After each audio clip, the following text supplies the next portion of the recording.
Bonjour à vous. Alors cette semaine, je voulais vous parler d'un sujet qui est la digitalisation de son business. Alors pour certaines qui vont écouter cette vidéo, c'est déjà le cas pour vous.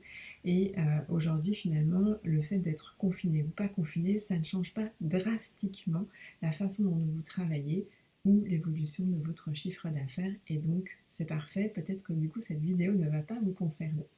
Par contre, pour vous qui avez la envie de recevoir vos clients à votre cabinet ou envie aussi de pouvoir être auprès de votre clientèle physiquement, le contexte qui a donc eu lieu depuis mars 2020 vous met dans une situation plus compliquée.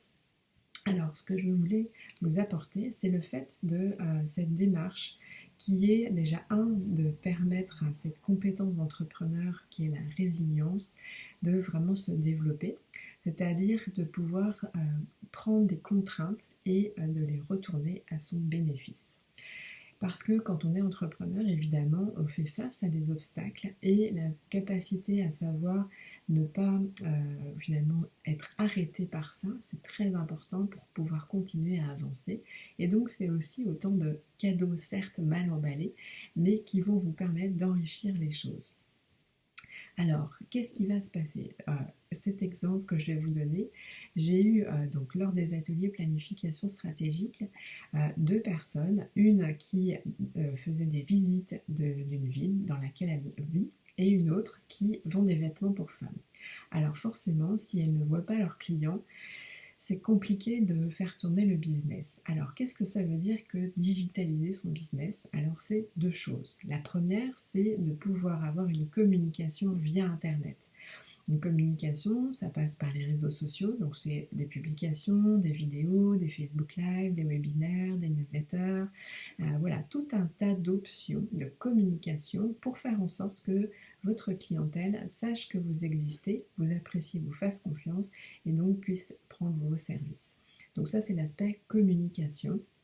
C'est très important. Évidemment, ça ne contrebalance pas ou n'annule pas le fait de communiquer en présentiel, bien sûr.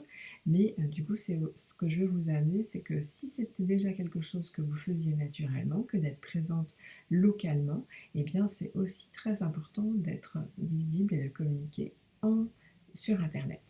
La deuxième chose, c'est que, eh bien, maintenant que vous savez bien communiquer, avoir des clients en présentiel, ce qui a été donc le cas jusqu'à ce que mars 2020 arrive, et bien ça, vous savez déjà potentiellement le faire. Peut-être qu'il y a des choses à améliorer, mais en tous les cas, ça, c'est quelque chose de relativement accessible, on peut dire. Alors, via Internet, eh bien, il est intéressant de se positionner à offrir des offres. Et c'est là où, en fait, votre business va prendre une expansion extraordinaire. Alors évidemment, qu'est-ce que ça demande? Ça va demander une posture différente et une façon de travailler différente aussi.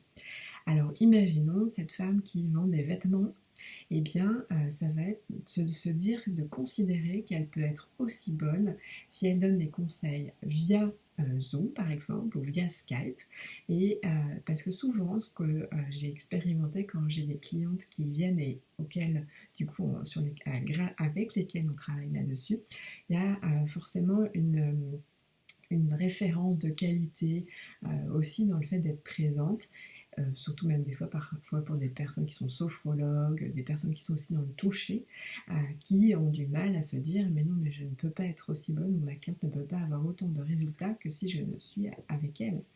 Donc c'est vraiment l'idée de baisser son niveau d'exigence et de pouvoir se dire que notre clientèle qui est accessible en ligne peut-être n'aura jamais la chance d'être en présentiel, mais au moins elle aura du mieux qu'on peut via l'internet, eh bien, un niveau de prestation qui déjà fera la différence pour elle.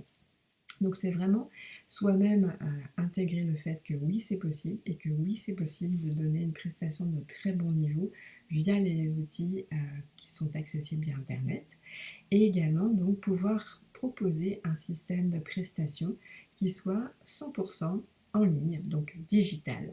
Et donc effectivement, ça demande ce changement de posture et de façon de travailler pour pouvoir vous ouvrir un marché extraordinaire, donc via Internet, dans le confort de votre chez vous peut-être, ou là où vous aimez travailler, et ça complétera complètement le fait que quand vous aurez la possibilité de réouvrir et de pouvoir accueillir en présentiel votre clientèle, et bien cette option aussi. Et donc vous aurez un modèle vraiment très résilient et qui vous permettra encore mieux et plus de gérer votre temps ainsi que de bien accompagner évidemment efficacement votre clientèle.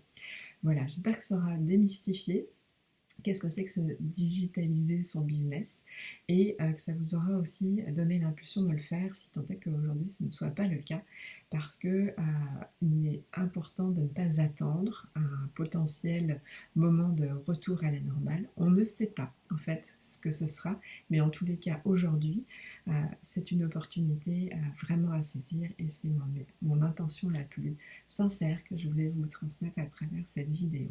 Voilà, eh bien, je vous souhaite que ceci infuse, et à très bientôt. Au revoir.